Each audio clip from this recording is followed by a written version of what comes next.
Oil లేకుండా పుదీనా rice చేస్తాను. దానికి కావాల్సిన పదార్థాలు: పుదీనా, అల్లం వెల్లుల్లిపాయ పేస్ట్, ఉల్లిగడ్డ, క్యారెట్, టమాటా, సోంపును, యాలక్కాయ పౌడరు, జీరా పౌడరు, ధనియా పౌడరు, మిరియాల పౌడరు, ఒక్క పచ్చిమిరపకాయ. ఆయిల్ కన్నా చేయడం ఒక 2 minutes ఏం చేయాలి. ఆయిల్ లేకుండా చూపట్టు, ఆయిల్ లేకుండా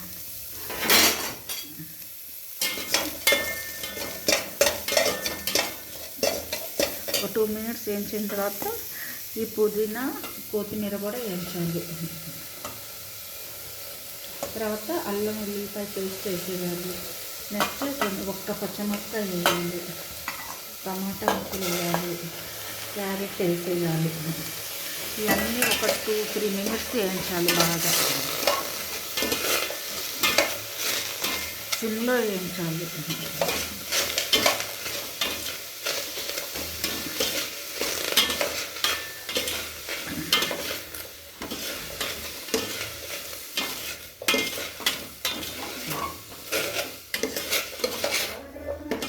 ఉల్లిపాయ, టమాటా, క్యారెట్, పుదీనా, కొత్తిమీర, అల్లం వెల్లిపాయ పేస్ట్, పచ్చిమిరపకాయలు ఇవన్నీ కొంచెం వేగిన తర్వాత యాలక్కాయ అండ్ సోంపు పౌడర్ వేసేయాలి. నెక్స్ట్ ధనియా పౌడర్ వేయాలి, కొంచెం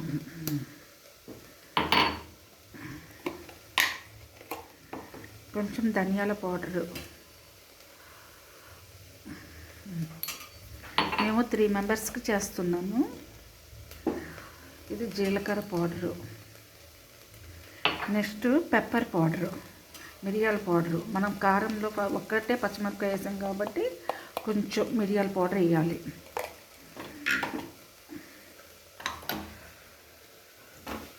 వేసి బాగా కలపాలి.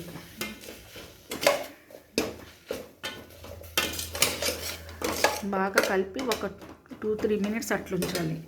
సాల్ట్ వేయాలి, కొంచెం మీకు సరిపడా సాల్ట్ వేసుకోవచ్చు. నేను కొంచెం వేస్తున్నా సాల్ట్.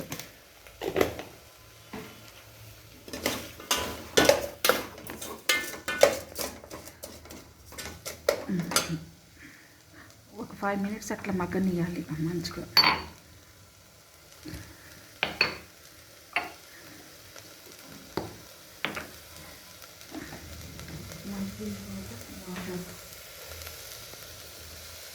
ఒక గ్లాస్ బియ్యానికి 2 glasses వాటర్ పోయాలి.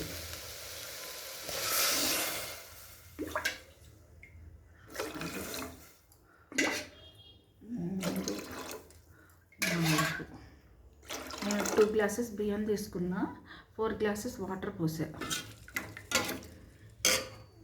నీళ్ళు మసిలిన తర్వాత బియ్యం వేయాలి. నీళ్ళు మసిలిన తర్వాత బియ్యం వేయాలి. బియ్యం వేసి కుక్కర్లో 4 whistles రావాలి.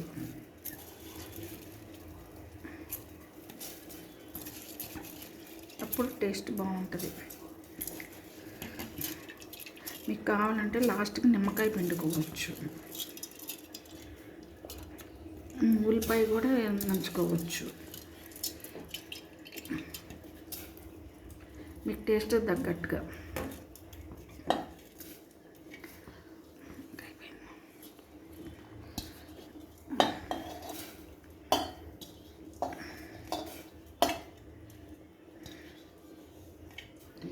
ఆయిల్ లేకుండా చేస్తే ఆరోగ్యానికి మంచిదని ఇట్లా చేస్తున్నాను.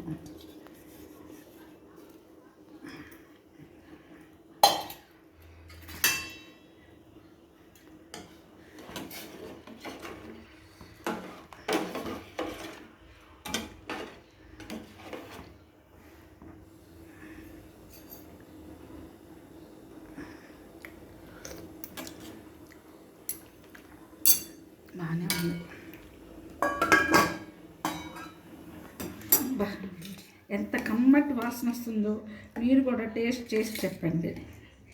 Thank you very much. Onions only పెరుగు, నో సాల్ట్. దీంట్లోకి చాలా బాగుంటుంది రైతా.